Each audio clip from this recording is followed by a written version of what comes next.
How's it going, everyone? As always, my name is Jimmy Champagne, and this is PSReady, my channel all about PlayStation. This is the weekend video, and it's a big one because we have a ton of new info about how Sony's doing and about their strategy going into the future. So in today's video, I've got three topics. The first one is about what I just talked about, where the two new CEOs of Sony kind of laid out where everything's at and where it's going. Second on the list, Sony screwed up big time and released one of their next first-party releases way too early through game streaming. And finally, I'm going to let you know what games you should pick up during the Days of Play sale, because there's some really good stuff for really good prices. Let's start out here with this new business call that Sony just did with the two new CEOs of Sony, where they laid out the future of where everything is going. So I'm going to start out with the biggest news first. For all of you people who are nervous about the PlayStation becoming kind of like second fiddle to the PC or other platforms, Sony just came out and laid everything out and basically alleviated all of your fears, and pretty much mine too, because I want the PlayStation to stick around as long as possible. So when it comes to PC ports, unlike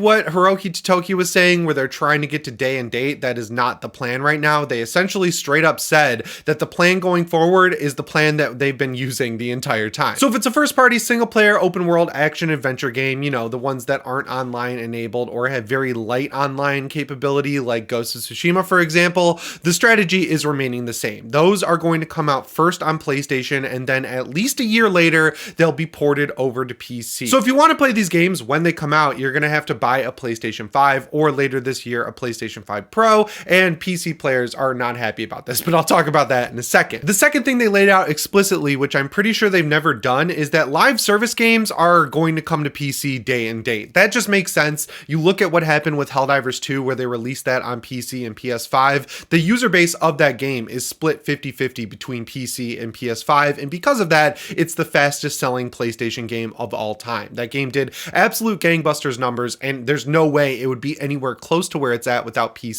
And of course, they want these live service games to last a long time because they cost a lot of money to develop, because they have to develop content that's going to come out days, months, years after these games come out. So they want to stay a little bit ahead of that. They have to get a big content library ready to go for launch. That costs an extreme amount of money. They want to give these games a chance to succeed at launch. The best way to do that is to, of course, release them on PC at the same time as PlayStation 5. I don't really have any problem with that, and I don't think anyone who plays on a PlayStation 5 should be worried either, outside of the fact that PC has crossplay and allows mods, and if people are on keyboard and mouse, they traditionally will do a lot better in shooter games. It hasn't really mattered for Helldivers 2 since that's a PvE game, but if they release something PvP down the line, I feel like they'll have to work something out there where you only get grouped via crossplay to people playing on PC with a controller. But that's an easy fix. It's nothing too crazy. The weird thing is they didn't clarify remakes and remasters. So as an example, Until Dawn remake is coming out this year. I'm assuming that was at the State of Play because this is the weekend video, but if it wasn't, it will get a release date sooner rather than later. I'd assume they'll release it around August, September, get ahead of the big fall bump where, you know, all the big games come out, and then have it ready to go for Halloween. That one's coming out on PC and PS5 at the same time. So I would guess that any remake or remaster going forward that Sony does will come out on PC, because the whole point there on PS5 is to just boost engagement, you know, get people to keep playing on their PlayStation 5 with a game that doesn't need to sell millions and millions and millions of copies, like The Last of Us Part 2 Remastered or Uncharted The Legacy of Thieves Collection or Until Dawn Remake. And then releasing that on PC isn't going to move the needle, right? Like, no one's going to go build a PC to get a little bit better graphics out of a remake of a PS4 game. So I mentioned earlier that PC players are upset about this, and they're calling Sony stupid for it, acting like they don't know what they're doing. Herman Hulst essentially said their goal, their vision is that by having that staggered release with their biggest games, they're hoping people will go buy a PS5 to play these games on first, and then when they come to PC, they might skip them or double dip. Like, they see PC as like a way to grow a game's audience at the end of its life cycle versus something to cannibalize PS5 sales. And they specifically said that, which I think is really important. It shows that the focus is PlayStation 5. Now, I honestly think they might be underestimating the PC players' patience, because the system's already been in place since they started releasing games on PC, and the vast majority of PC players have proven that they'll just sit and wait for these games to come out on PC. But like, I think if games keep coming out at the quality level that Sony has like achieved with most of their first party games over the past 2 generations, it's going to be pretty hard to resist for people to go to the store and just spend $500 to get a PS5. Like, that's really a no-brainer purchase, right? Like, because PC, the stigma with PC is that the games look and run better, and yeah, Ghost of Tsushima looks and runs better faster on PC than PS5 if you have capable hardware. That's where the real problem here comes into play. If you actually want to build a PC that's going to be able to play Ghost of Tsushima at a higher resolution internally and at higher settings than what you'd get out of a PlayStation 5, you're spending at least double the price of a PlayStation 5, in some cases maybe triplicate the price of a PlayStation 5. That ease of use kind of like chips away at you as well, where, you know, you kind of get sick of PC where you have to like wait for Digital Foundry to make a video that says whether or not the game has stuttering, to give you the optimized settings because your PC rig isn't up to snuff. In the corner of your mind, it's going to be eating away at you saying, well, I could just go buy a PlayStation 5 with a bundle with Spider-Man 2 right now, plug it in, download the game, be good to go, have all the settings figured out. And the benefit of PlayStation 5 is that all these games that would convert PS5 people to PC or vice versa, they come out, they look and run amazing. They're not full of technical issues or bugs. They're actually finished games. So it's not like you're getting a truly inferior experience by playing on PlayStation 5. Most cases with the hardware that most people have, which is a very low grade graphics card, the difference is negligible. If not, you're playing the game at 1080p at the same settings as PS5. So like the situation would arguably be worse. And of course, you guys know if you saw this video, but there's been videos on YouTube of people building a PC for the price of a PlayStation 5 that outperforms the PS5. And there's so many caveats in those videos, like A, they use used parts to build most of the rig or stuff they had laying around, so you'd have to go to the used market, which isn't recommendable on PC because you don't know what the person was doing with that part before they pieced it out and sold it as like a singular component. They could have been crypto mining, they could have been, you know, putting it on a hot carpet that really degraded the performance of that piece. Like there's so many different, you know, variables that you have to take into account that usually it's not really worth buying used parts. Also, the gains that they were getting out of these PCs that are better than a PlayStation 5 are like negligible at best. Like, yeah, you'd be getting like 5 to 10 FPS more, but I'd argue that most people would just want to use VSync and play the game at a lock 60 anyway. So like, it's not really that big of a gain in the long run. And the same thing works in reverse too. I know people were scared that if games were day and date on the PlayStation 5 and PC, everyone would abandon their PlayStation 5s and build a PC. But again, you'd be paying double or triple the price to get a meaningful PC at the end of the day. So like, yeah, I don't think people are really clamoring to build out a PC as soon as people thought they were. I'm not downplaying the PC market. I love PC. It's where I play all my racing games with my racing wheel. It's where I play a lot of my online games like Helldivers 2, but like, it's not the same size by any stretch of the imagination. The console market is the biggest, and we're going to talk about this next.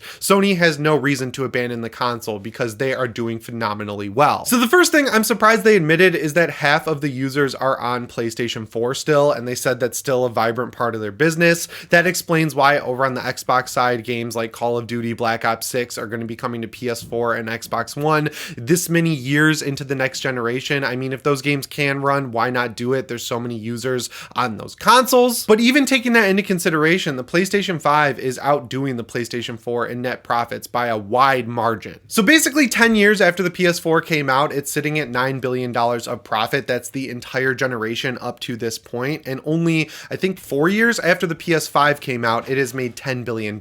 So in basically half the time, it was not only able to make the same amount of money as the entire PS4 generation, it's eclipsed it by over $1 billion of profit, which is insane. And this magical metric of engagement is much higher on the PlayStation 5, which means people are playing games much longer on their PS5. Out of the 3.8 billion hours of time that has been spent on a PlayStation 4 or PlayStation 5 in this tracking period, 2.4 billion of those hours were on the PlayStation 5. So people are sitting on the PlayStation 5 longer, enjoying their experience more, and that's ultimately what Sony wants, because they also revealed that while yes, game sales overall are down like package sales, the actual money people are spending on PlayStation is up by a wide margin. And of course, you have to attribute that to free-to-play games like Warzone, games like Fortnite, games like Apex Legends, where yes, the game is free to get into, but there's battle passes, there's skins, there's infinite things to spend money on. And it turns out, despite the fact that we all bitch and moan constantly about microtransactions in games, the reason they're so prevalent is because that's where basically everyone on the PlayStation 5 is spending their money. And I'd assume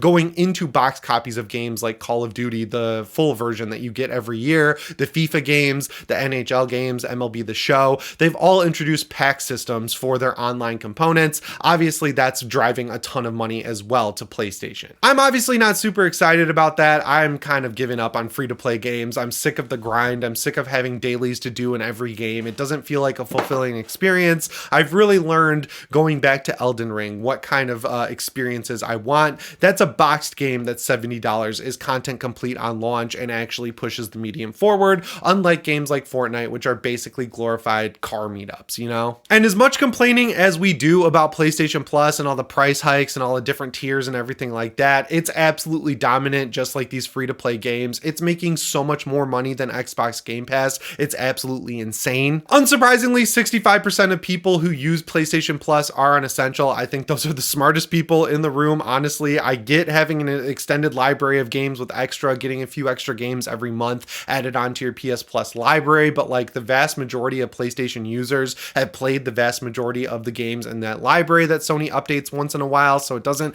really make that much sense to pay more for the extra library. And it seems like people are smart there because only 16% of people are subscribed to PS Plus Extra, but then you look at Premium and 19% of people on PlayStation Plus are subscribed to Premium. That's got to be from that promotion that they ran where you could stack up $60 cards and then upgrade for a much cheaper price for years into the future, back before this new tiered system came out. That's the only way I can imagine it, because the benefits you get for PS Plus Premium are abysmal. Like, game streaming is not good. It doesn't work right. I'm assuming the vast majority of PS players don't use it. Getting the classic titles has been a mess. They don't do titles people want. The PS2 ones have been a mess. They're finally getting their act together there. But at the end of the day, you either already own a lot of those games if you've been around since the PS3 generation like I have, or, you know, you're just going to buy them a la carte because they cost virtually nothing. They're like $10 at the most. So it's not really worth it to pay that much more to get a subscription service that really offers nothing in terms of premium benefits. But yeah, the learning moment here for Sony is make the extra and premium tiers more worth it. They're obviously not worth it to people because the vast majority of people on your service are subscribing to the cheapest version of it, which is good because that got the smallest price hike out of all the three tiers. So yeah, that's where the PlayStation business is as a whole. Console players have a lot to be excited about here. PC players, I understand why you're upset, but you're getting the games at the end of the day and you're getting the live service games day and date. Doesn't really seem like that big of a deal. They're not diverting resources from first party studios to mobile, which is great, and they're making more money than they ever have. So all this doom and gloom that Phil Spencer's been spinning about the console market dying and all this shit, it's just lies. It's just dumb. Make better games. People will show up for your hardware. Them abandoning hardware is stupid. I will never support that idea. There needs to be competition in the industry. Xbox going third party, dumbest move in history. I think we're going to look back on that and be like, man, they really screwed up. But that brings us to the second news story here, which is that Sony accidentally leaked the new expansion for Destiny 2 a week early, and people were allegedly able to play through the entire campaign. If you don't know what's going on with the final shape, basically it's the end of the 10-year Destiny saga. I don't know if you saw the launch trailer, but it looks like a crazy story moment. The one gripe I have, the Witness is a much less compelling villain than Savathun. I thought she was great. So they kind of blew their wad early, not using her as the final boss and then introducing this Pixar bad guy as like the final villain. But like still, there's a crazy moment in this trailer. You should definitely check it out if you've ever been into Destiny. It might be enough to pull you back. But Sony massively screwed up here because they accidentally released the game early on their game streaming service. So anyone with PS Plus Premium was actually able to play through pretty much the entire campaign, look through the collections of new weapons, look through a lot of the lore. So yeah, if you're interested in the story of Destiny, I would stay off of Twitter and the entire internet until this expansion is out and you've completed the story, because the entire story basically just leaked. This is yet another example of game streaming being more trouble than it's worth. I know that these publishers really want to flex this stuff and make it look like it's the future, because obviously if they make that the only way to play games, they're going to own these things entirely. We'll never be able to buy physical games again, which would really suck. We'll never own anything, even to the limited extent that we own it now. There are also rumors going around that the Shadows of the Erdtree DLC leaked the same way, but thankfully those were debunked. I am a new converted Elden Ring super fan, so I wouldn't want any of that spoiled. I don't think it's worth chasing this carrot anymore. They need to just eliminate streaming entirely if this is going to keep happening. I know no one really cares about Destiny, but if the lore and everything had leaked from the Elden Ring DLC, imagine how pissed off you'd be. Or something like Final Fantasy VII Rebirth, which is a very story-based game. That could have easily happened the same way. Just get rid of it. I know they're not going to do it. They're going to keep pushing that forever in perpetuity, but yeah, I mean, it's more trouble than it's worth at this point, and I feel bad for Destiny players who are not lapsed like I am. Anyway, that brings us to the third story of today's video, which is of course the Days of Play sale going on the PSN. I know people like physical games, but the best part is when these games get discounted digitally, they also go on sale at other retailers physically. So go off these prices and see if you can get the same deals. Metro Exodus is one of the coolest mini open world games I've ever played. It's got mini open maps that you travel between on a train. It's also got a great story. That game is down to $4. You should definitely pick that up. Doom Eternal's been offered on PS Plus. It's been on PS Plus Extra, but if somehow you missed one of the other best FPSs of all time, grab that because it's only $9 and it has a PS5 patch. Mortal Kombat 1 just got its Homelander trailer and it looks awesome despite the fact that Anthony Starr isn't doing the voice acting. You can grab that game for $27. I think it's worth it. Jedi Survivor's down to 31 bucks. That's not the lowest I've seen it, but it's still a good price for a great game. Horizon Forbidden West is down to 40 bucks and that's the complete edition. So the original version has gone that low, but the complete edition with the DLC has not. I'd grab that. God of War Ragnarok also got its lowest sale yet, all the way down to 39 bucks. That game is so worth it. It's one of my favorite games Sony's put out. If you're looking for another Souls-like to play before Elden Ring's DLC comes out, I'd grab Lies of P for 41 bucks. And a relatively new game, Rise of the Ronin, is down to 49 bucks. I thought this game was pretty good. It had some technical issues. I've read in the comments that those have been fixed. So if you wanted to take a gamble on it, you know, you're not really too sure, I feel like that price is worth it. Anyway, guys, that's all I've got for you today. As always, my name is Jimmy Champagne. I'll see you in the next one. Thanks for watching and shape on.